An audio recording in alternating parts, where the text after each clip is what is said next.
Hey there, 8th grade historians, and welcome to The Explainer. Today, we're diving straight into the Constitution and the early Republic. Get ready, because we're going to trace an absolutely fascinating domino effect in early American history. It's like a giant line of dominoes where one massive event knocks right into the next, completely shaping the nation we live in today. Let's get to it. Okay, let's dive into this. Here is our roadmap. We'll start with the weaknesses of the Articles, then move into compromises at the Convention, explore the fight over ratification, look at establishing rights and federalism, and finally wrap up with the first political parties. Basically, we're going to see exactly how one historical hurdle directly caused the next. Section 1. Weaknesses of the Articles, the catalyst for change. So, right after the Revolutionary War, the newly independent United States, well, they weren't exactly united. They were struggling under a super weak national government. Let's walk through this timeline to see the chronological cause and effect. From 1775 to 1783, we've got the Revolutionary War. But freedom came with a hefty price tag. By early 1786, the new nation was facing widespread economic problems. And this direct financial pressure led to a massive breaking point, Shays' Rebellion in western Massachusetts in late 1786. That shocking uprising was the direct catalyst. It literally forced delegates to realize they needed to completely change course, which led straight to the Constitutional Convention in May of 1787. But what was actually causing all these economic problems in the first place? Well, the Confederation Congress had basically zero power to raise revenue through direct federal taxation, and they couldn't easily regulate commerce between the states either. Because the national government couldn't mandate taxes, the states just routinely fell way short on delivering the money they were asked for. This plunged the new nation into a severe economic crisis. The Articles of Confederation were, quite frankly, just too weak to survive. Which brings us to Section 2, Compromises at the Convention, Designing a Stronger Government. Realizing the Articles were beyond repair, 55 delegates met in secret in Philadelphia. And by the way, they did this during a sweltering summer with the windows actually nailed shut to keep people from eavesdropping. Their goal was to build a completely new framework, but they immediately clashed.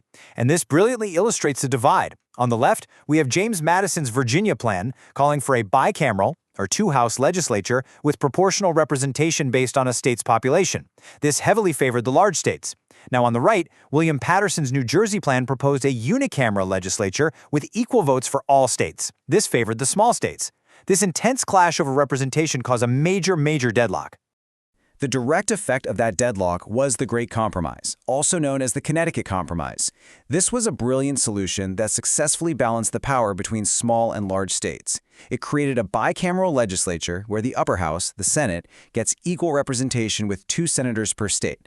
The lower house, the House of Representatives, gets proportional representation based on a state's population. Okay, it's time for a quick pause check. I want you to stop and really think about the complex political bargaining at play here.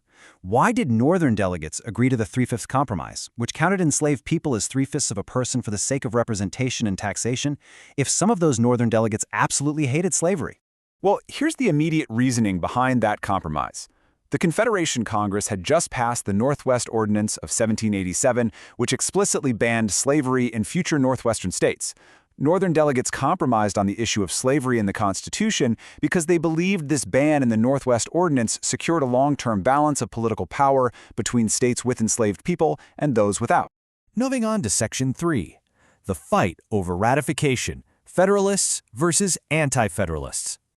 Once the draft Constitution was finished in September 1787, it triggered a massive public battle over whether the states should actually approve or ratify it. Let's impartially evaluate the historical claims and evidence from both sides of this fierce debate. The Anti-Federalists claimed the new Constitution would consolidate power and mimic the old corrupt British tyranny they had just fought a war to escape. Their main piece of evidence? The document completely lacked a Bill of Rights. Conversely, the Federalists claimed a centralized republic was the absolute best defense against anarchy. Their evidence? They pointed directly back to the recent economic crisis and the sheer chaos of Shays' Rebellion. Now, what's really interesting about this slide is how they defended this new government. James Madison wrote a famously persuasive essay called Federalist No. 10. He argued, and I quote, "A common passion or interest will, in almost every case, be felt by a majority of the whole, and there's nothing to check the inducements to sacrifice the weaker party. Madison was essentially pointing out that a large republic would actually prevent the tyranny of the majority by forcing lots of different factions to compromise, making it way harder for just one single group to take total control. Let's hit our second pause check. Based on those intense fears of British-style tyranny we just discussed, how did the Federalists finally convince the Anti-Federalists to ratify the Constitution? See if you can recall how this massive deadlock was resolved. Got it? The answer is right here. The Federalists promised to add a Bill of Rights to the Constitution.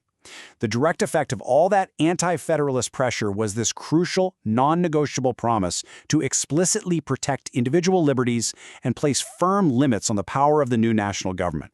Which leads us perfectly into Section 4, Establishing Rights and Federalism, the first 10 amendments. So, the new government was narrowly ratified, and in 1791, they actually put those promised protections into law. Let's highlight some key amendments, which were the direct effect of the Anti-Federalists' fear of an all-powerful central government. The First Amendment protects religion, speech, the press, assembly, and petition. The Second protects the right to keep and bear arms. The Fourth protects against unreasonable searches and seizures. And crucially, the 10th Amendment states that powers not delegated to the federal government are reserved to the states or to the people. That 10th Amendment is the ultimate proof of how the founders tried to balance national strength with state independence. It perfectly defines federalism. Federalism is basically a system of government where power is divided and shared between a central national government and local state governments. Finally, Section 5, the first political parties, Hamilton versus Jefferson. You might think the Constitution settled everything, right? Well, not quite. This new federal power immediately caused bitter divisions among the Founding Fathers themselves. Once again, let's model how to separate historical claims from evidence impartially. Alexander Hamilton and the Federalists claimed the federal government must step in to stabilize the national economy, using the financial ruin of the 1780s as evidence for why bold financial programs were so desperately needed. On the flip side, Thomas Jefferson and the Democratic Republicans claimed Hamilton's financial program was flat-out illegal. Their evidence, they pointed out that the Constitution did not explicitly permit these expanded federal powers. And here is the final link in our domino chain today. The intense debate over Alexander Hamilton's financial program directly caused the rise of the first two rival political factions in the United States, the Federalists and the Democratic Republicans. Disagreements over exactly how to use and interpret the Constitution led directly to the birth of American political parties. So the crucial point is how perfectly all these events connect into one continuous story.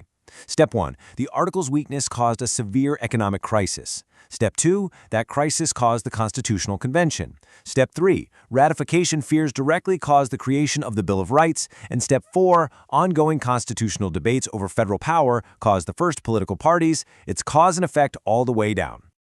I want to end on a high note by asking you a final transfer question.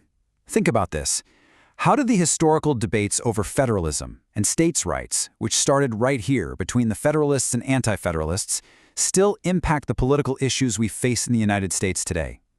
Challenge yourselves to apply this 8th grade history to modern events you see in the news. Thanks so much for joining me on this journey, and thanks for watching this explainer.